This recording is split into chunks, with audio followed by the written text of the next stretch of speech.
Kidlat News Updates.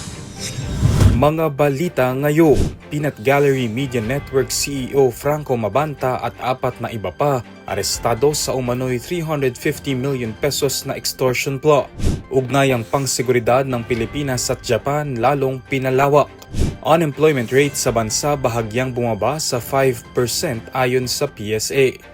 Ako po si Cesar Soriano para ihatid ang mga nangungunang balita sa buong kapuluan.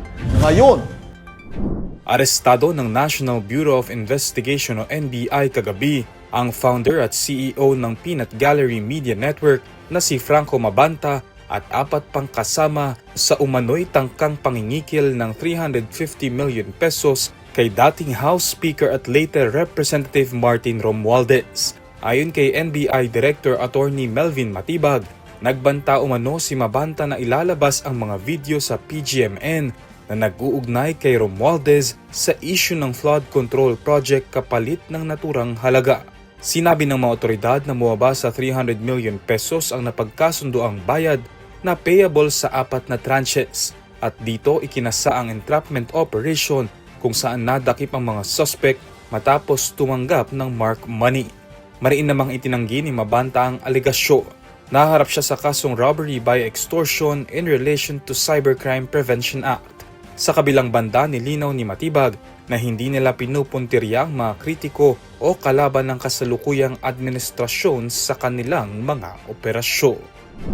Nagkasundo ang Japan at Pilipinas na palawakin pa ang kanilang defense cooperation kasunod ng pagpupulong ni Japanese Defense Minister Koizumo Shinjiro at Defense Secretary Gilberto Chodoro Jr. sa Maynila noong Mayo 5. Kabilang sa tinalakay ang mas aktibong joint military exercises, information sharing at posibleng dagdag na defense equipment cooperation sa gitna ng tumitinding tensyon sa rehiyon.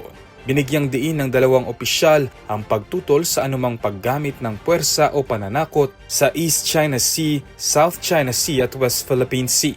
Pinagtibay rin nila ang pagpapalawak ng bilateral at multilateral defense activities kasama ang Estados Unidos, Australia at iba pang kaalyado sa ilalim ng layunin ng isang free at open Indo-Pacific.